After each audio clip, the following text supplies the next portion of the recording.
So here we are with Phoenix. This is now our 7th interaction.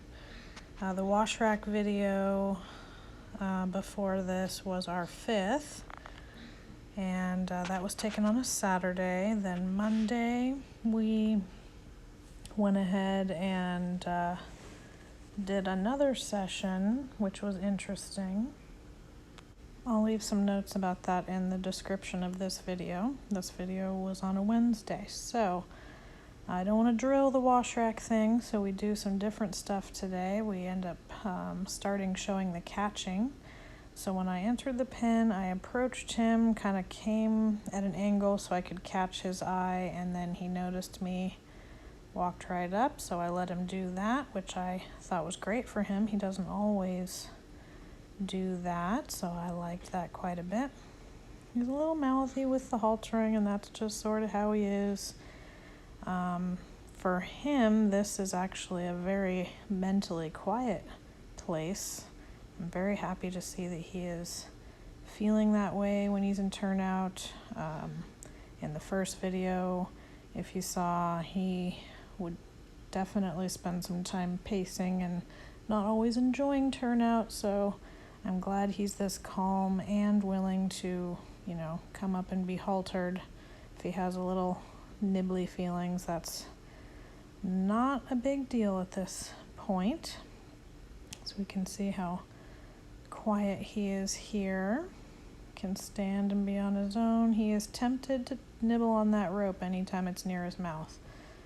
I do my best to not let it be there too often and not available too often, because I know it's tempting for him because it's a habit of his. So we're going to leave the turnout here, and I take him to the wash rack and just walk right in and right back out. And we're not trying to spend time there today, but while he is in a good place about it, I just want to keep reminding him that it's not a big deal and he can walk in softly, turn around, walk back out, no problem. So once we cruise through the wash rack, we head on into the arena to do some focus and relaxation. So we can see he's leading here, nice and calm, not stressed out like he sometimes is. He's not running into me. As we turn the corner, he follows the feel of the rope nice and softly and notices when I stop my feet, so that's great. I know he can't stand too long without wanting to investigate, so we're just taking a little pause and then we go on our way.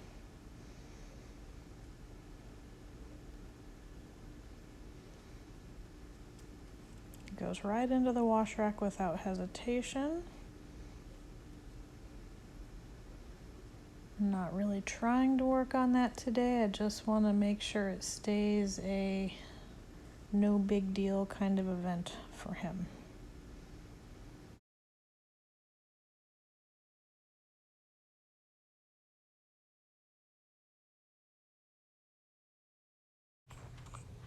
So we head into the arena, and you see him start to look around, especially when I stop. He kind of starts to stare off, and that is not a problem necessarily, but what tends to happen is he looks off and he doesn't really check back in, and then gets a little anxious and it's like thinking off in the distance there, not necessarily present and relaxed. So I'd used a stop and I asked him to back a step and soften into that halter.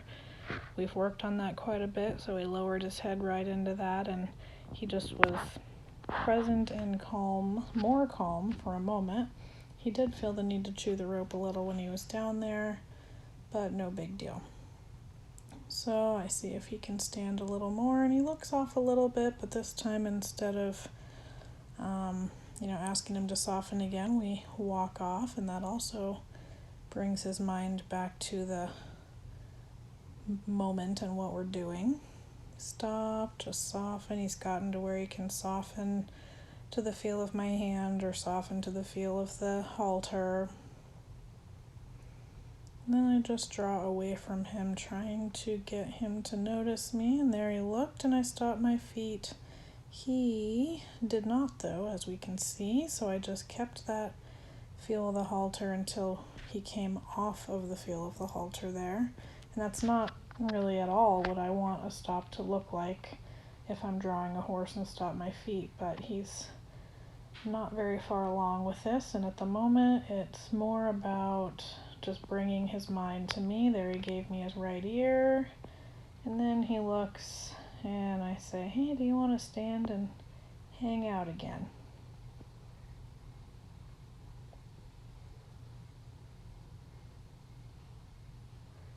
So you can see him look off, but there his left ear checked in with me without me really even having to do anything. I don't mind that he looks at things, but I want him to be surveying the environment, which means he's also like this, where he's present here in the arena and not just staring off. If left unattended to at the moment, when he stares off, it ends up building into an anxious horse. And again, I just draw until he can bring his focus to me for just a moment. He doesn't need to leave it there, but I just need it there for a moment. And then we have a stand.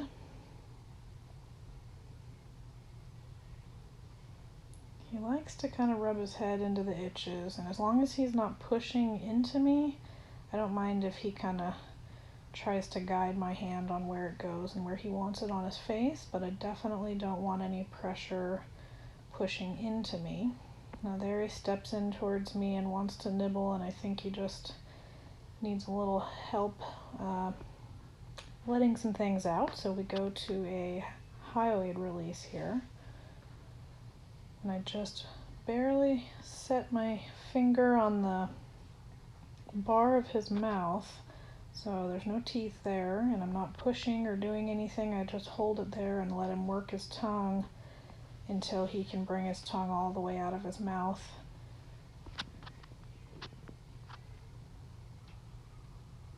He looks off, and I draw his attention.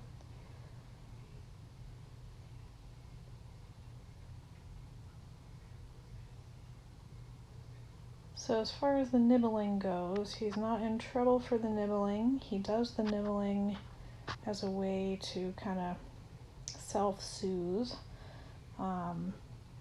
So I try to show him alternative ways to feel better.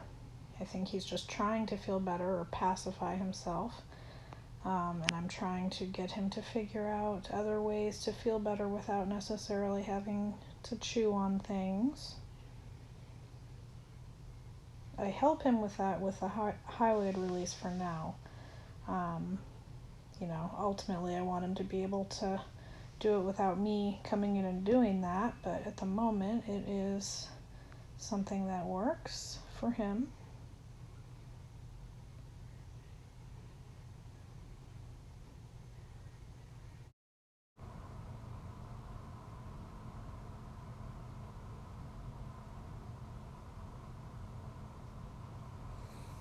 So I really liked how he came to a stop. He got a little close, but it was a polite close. There was nothing that felt like he was barging into my space without noticing me. I think he was just being interactive. He is, however, really wanting to nibble on the rope, and I want to help him find ways to feel better without necessarily having to do that if I can. So here I'm actually taking the rope and just running it up through a spot on his halter, so it's hanging in a little bit different place. It's kind of like the rope was connected up a little higher by his jaw, and that just makes it not hang right in front of his mouth, and he's a little bit less likely to grab onto it. It also feels a little bit different. He may be used to having it down by his chin, and it just feels a little bit different, so sometimes it helps him think a little bit different. So there he's following that feel softly, and because the rope is just a little bit farther from his mouth, he's less likely just to snatch it real quick. And here we have a cool moment. He looks off, and then you can see his head start to lower, and I haven't had to do anything to help him, and it lowers even more there, and then he kind of checks in with the present moment there without me having to help him. Right after that, he thinks about taking the rope. No biggie though. And then I use some draw here to do a little bit of a circle. And even though we're just barely moving, he does a little bit of it with a nice inside bend, not because I have created a bend for him, but because his body was following his mind. Now, that was not even one whole circle, and then he gets a little bit stuck there, so you can see me help him get unstuck. His mind thinks about leaving, and I just see if he can follow my feel back to this spot. I'm no longer asking him to move, but he came to a kind of balanced stop there with me over on his side, and I wait to see if he can kind of chill there. You can see his mind starting to go a little far away, so I bring him back and get him a little relaxed again here with me.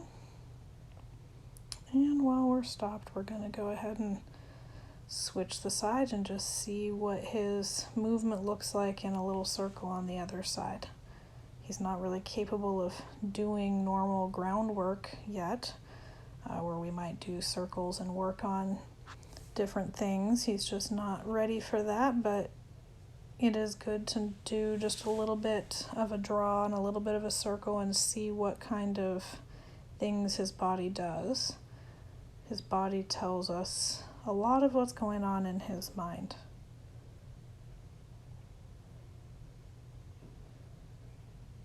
When he wants to leave, we don't make a big deal out of it. I don't bump him. I just try to draw him back into me. Now at the moment, we've got the rope back by his chin, and I do just a little moment of a circle, try anyway. So as I'm trying to draw him there, you can see on this side, he wants to really push that shoulder in, and it doesn't look quite the same as it did on the other side. You see me there, I increased the energy in my draw for just a second, just to kind of bring him back to coming with me. He was kind of floating along and losing his focus there. Comes to a nice stop. He's looking around but checking back in with me and what we're doing here. Finds his own little bit of relax there without me having to do much to help him, so that's great. And just to see if that changes anything about how his right circle looks, I move the rope again up to that different spot on his halter. What I'm trying to see here is if he has the same response of diving in with his right shoulder as he did when the rope was on his chin. And I let him stop there because if I didn't, he was definitely going to push his shoulder in, I could tell, and then he couldn't really stop anyway, and he pushed his shoulder in anyway. So I just add a little bit of energy to my bubble. I do a little bit of draw. Basically, he's not a whole lot different than it was on his chin. I went really slow, seeing if he could kind of circle around with me without falling in, and he could only take a step or two, and then I felt like if I didn't stop there, he would have kind of fallen in. Now he chose to walk off there, and I just see if I can show him how to follow that light feel. I'm kind of going with the flow of what he's doing, but then kind of showing him little bits of feel and just seeing if he can figure out how to follow it. He's not necessarily used to or aware of being handled with a really light feel, so sometimes he doesn't necessarily notice it, and sometimes I just don't think he knows what to do with it. And there I let my hand slide on the rope just so he feels a little bit of drag, but I'm not pulling him. And even just that step that he gave there without completely falling to the right with his right shoulder was something. So I stop and take the rope back out, just messing around with different ways that might help him figure out how to follow the soft feel.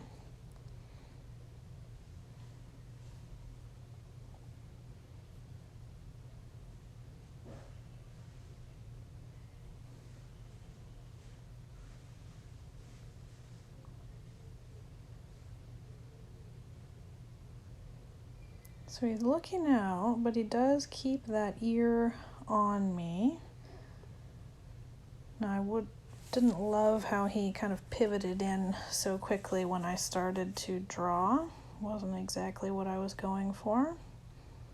Well, now he's running right into my pressure. Again, I'm not gonna create a wall that's, a really hard thing for him to run into there. I'm not gonna make it a confrontation. I just kind of take what he's doing and move that energy somewhere else. So he didn't feel like he could stand still. He starts to wander off. I take some of that wander and try to put a little bit of guiding into it.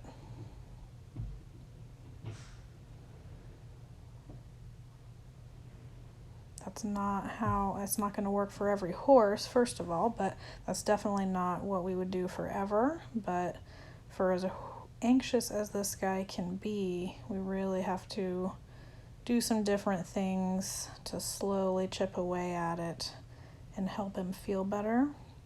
And we can worry about training specific maneuvers and things later, but at the moment, he's just got to work out his emotions a little bit.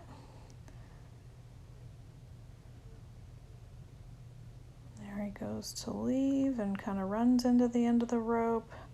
But overall, this circle for being on the right is better than it started, and I like that. I raised my rope up, and he softly came to a stop with a little bit of almost yielding energy in it. He was not leaning in on me at all on that right shoulder. And I love that he also stopped with me over on his right side. He doesn't necessarily love me being over on his right side, so he came to a stop, really nice and balanced for him. So we stand there and have a hangout for a second. He's checking in on his own there, meaning he's not just staring off. He looks around and he kind of thinks about his own self and own body and what we're doing, and he looks calm about it. He doesn't look like he needs to leave. So for him, this is a really good place. So I want to think about ending the session before we get anything too overwhelming. And there, he kind of stared off, and then you could see him think about the present moment again and here and me in the arena. And right then I choose to walk away before he feels the need to start wandering around or losing his train of thought there. So we leave and call it a day. It was a very good session for him. We make another pass through the wash rack here at the end. Again, just helping it be no big deal, not trying to work on it for a whole session again, but just making sure we can go in and out and make it no big deal. Oh, there's the handsome Cappy next to him. Good. He walks in, no worries. He can stand still, no worries, and that's all we're going to do in the wash rack for the day. So hopefully that shows you how slow we go with a horse that has this level of anxiety, and hope to show him in a whole lot better place down the road, but we will take the time it takes.